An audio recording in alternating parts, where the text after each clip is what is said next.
கடந்த 1/7/2024 அன்று தமிழ்நாடு அரசு மருத்துவம் மற்றும் மக்கள் நல்வாழ்வுத்துறை அமைச்சகத்திலிருந்து அரசாணை எண் 151 என்ற அரசாணை வெளியிடப்பட்டிருக்கிறது.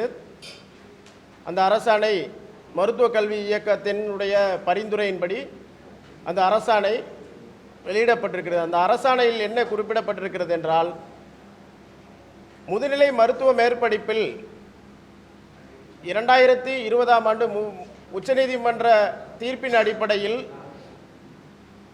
போடப்பட்ட தமிழ்நாடு அரசினுடைய அரசாணை 463 படி கிராமப்புற மலைப்பகுதிகளிலே பின்தங்கிய பகுதிகளிலே பணியாற்றுகின்ற மருத்துவர்களுக்கு அனைத்து முதுநிலை மருத்துவ பாடப்பிரிவுகளிலும் 50% இடஒதுக்கீடு செல்லும் என்று தெளிவாக குறிப்பிடப்பட்டிருந்தது. ஆனால் தற்போது வெளியிடப்பட்டிருக்கின்ற அரசாணை 151 படி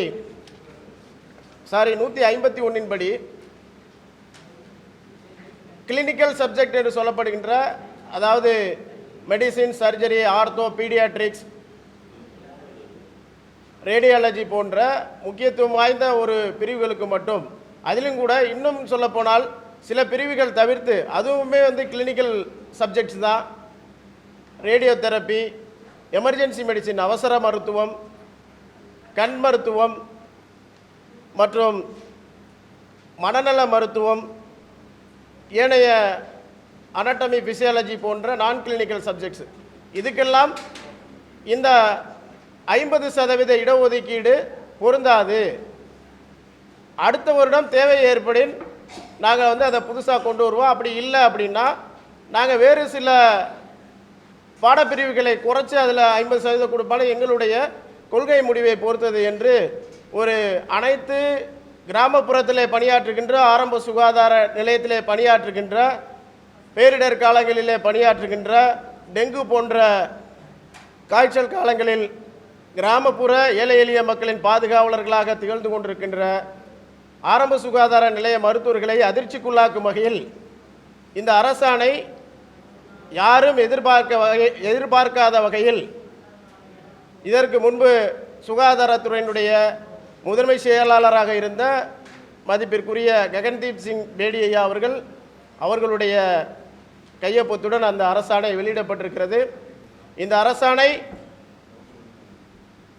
கண்டிப்பாக ஆரம்ப சுகாதார நிலைய மருத்துவர்களையும் கிராமப்புறத்தில் சேவை செய்யக்கூடிய மருத்துவர்களையும் வெகுவாக பாதிப்படைய செய்யும். இன்னும் சொல்லப்போனால் இதற்கு அடுத்தபடியாக எம்ஆர்பி போன்ற நுழைவுத் தேர்வுகளில் அரசு பணியில் சேர இருக்கின்ற மருத்துவர்களுக்கு கூட கிராமப்புற ஒதுக்கீட்டில் இவ்வாறு குழப்பங்கள் இருந்தால் அவர்களும் இந்த கிராமப்புற சேவைக்கு வருவதில் சிக்கல் ஏற்படும். ஆகவே இந்த அரசாணை வெளியிட்டதற்கு நாங்கள் தமிழ்நாடு மருத்துவ அலுவலர்கள் சங்கத்தின் சார்பில் எங்களுடைய கடுமையான அதிருப்தியையும் வருத்தத்தையும் முதலில் பதிவு செய்து கொள்கிறோம். எங்களுடைய பிரதான கோரிக்கை இது இந்த அரசாணையை நம்ம டிஎம்இ அலுவலகத்திலிருந்து இதை நாங்கள் உடனே இதை நிறுத்துகிறோம், சில பாடப்பிரிவுகளுக்கு மட்டும்தான் கொடுக்குறோம் அப்படின்ற மாதிரிக்க ஒரு ஜஸ்ட்டு எடுத்தோம் கவுத்தோன்னு சொல்லி முடிவு பண்ண முடியாது. ஏன்னா இது ஒரு மிக முக்கியத்துவம் வாய்ந்த மாநில உரிமை சம்பந்தப்பட்ட பிரச்சனை.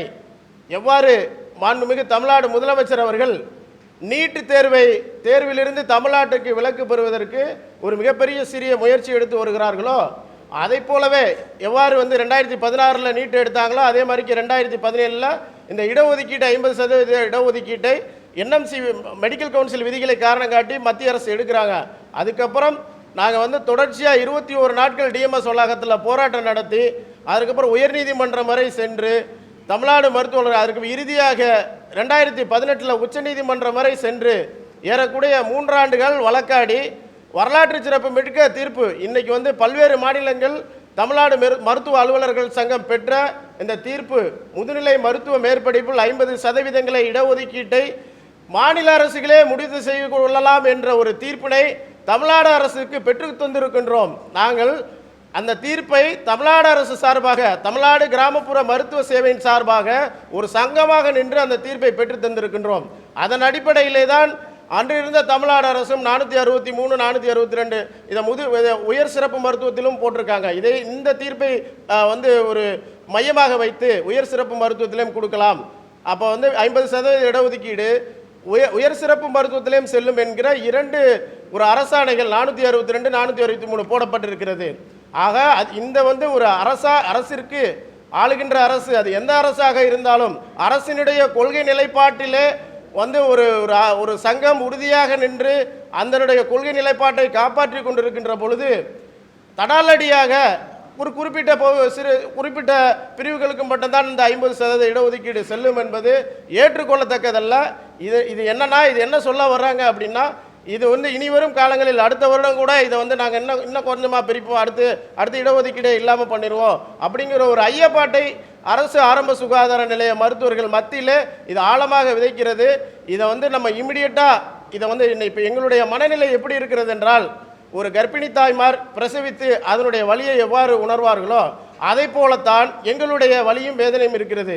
நாங்கள் 2017 3 ஆண்டு காலம் உண்ணாமல் உறங்காமல் இந்த மாநில உரிமையை மீட்டே ஆக வேண்டும் என்ற அடிப்படையில் சிறப்பாக களப்பணியாற்றி அவங்களுடைய எந்த அரசாக இருந்தாலும் அவருடைய ஆதரவையும் பெற்று நாங்கள் வந்து இந்த ஒரு வரலாற்று சிறப்பு மிக்க தீர்ப்பு தமிழ்நாடு மருத்துவ அலுவலர்கள் சங்கம் வெர்சஸ் யூனியன் ஆஃப் இந்தியாங்கிற தீர்ப்பை பெற்று அது வந்து ஒரு அரசாணை எடுப்பு. இப்போ அந்த அரசாணையில் சேஞ்சஸ் பண்ணி நாங்கள் குறிப்பிட்ட பாடப்பிரிவுகளுக்கு மட்டும்தான் கொடுப்பேன் என்பது ஏற்கத்தக்கதல்ல. இதில் என்ன ஆகும் அப்படின்னா, நாம் வந்து முதுநிலை மருத்துவ மேற்படிப்பு அரசு ஒதுக்கீட்டில் படிக்கின்ற மருத்துவர்கள் இறுதி வரை பணிக்காலம் முழுவதும் 60 ஆண்டுகள் வரை நாம் வந்து அரசு துறையிலே தான் பணியாற்ற போகிறோம். தனியார் மருத்துவமனையில் போய் வேலை செய்ய போகிறது கிடையாது. அப்போ எங்களுடைய பயன்பாடுகளை இன்றைக்கி வந்து மாண்புமிகு தமிழ்நாடு முதலமைச்சர் அவர்கள், மாண்புமிகு மருத்துவ மற்றும் மக்கள் நல்வாழ்வுத்துறை அமைச்சர் அவர்கள் எல்லாம் என்ன வந்து மாவட்டம் தோறும் மருத்துவக் கல்லூரி, நாங்கள் எல்லா மாவட்டத்திற்கும் மருத்துவக் கல்லூரி நாங்கள் வந்து கொண்டு வரப்படுகிறோம் என்று ஒரு நல்ல ஒரு செய்தி கண்டிப்பாக வரவேற்கத்தக்கது. எல்லாமே செய்கிறாங்க.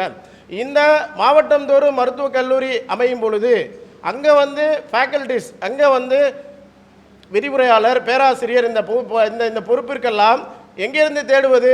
இந்த இடஒதுக்கீட்டில் அரசு ஒதுக்கீட்டில் வர்றவங்களை வந்து ஒரு 16 பிரிவுகள் தவிர 8 பிரிவுகளுக்கு மட்டும்தான் நான் கொடுப்பேன்னு சொன்னால், மீதம் இருக்கிற பிரிவுகளுக்கு எங்கிருந்து நாம் வந்து நம்மளுடைய பேராசிரியர்களையும் உதவி பேராசிரியர்களையும் கண்டெடுப்பது? ஆகவே அவங்க வந்து தொலைநோக்கு பார்வையில் எப்படி பார்த்தாலும் இது வந்து ஒரு குழப்பம் விளைவிக்கக்கூடிய ஒரு அரசாணையாகத்தான் இருக்கும். இது வந்து நிறைய பேர் இதற்கு வந்து எல்லா தரப்பிலிருந்தும் ஒட்டுமொத்த அரசு மருத்துவர்கள் அனைவரும் இதற்கு இது வந்து இந்த எதிர்ப்பு தெரிவித்திருக்கிறார்கள்.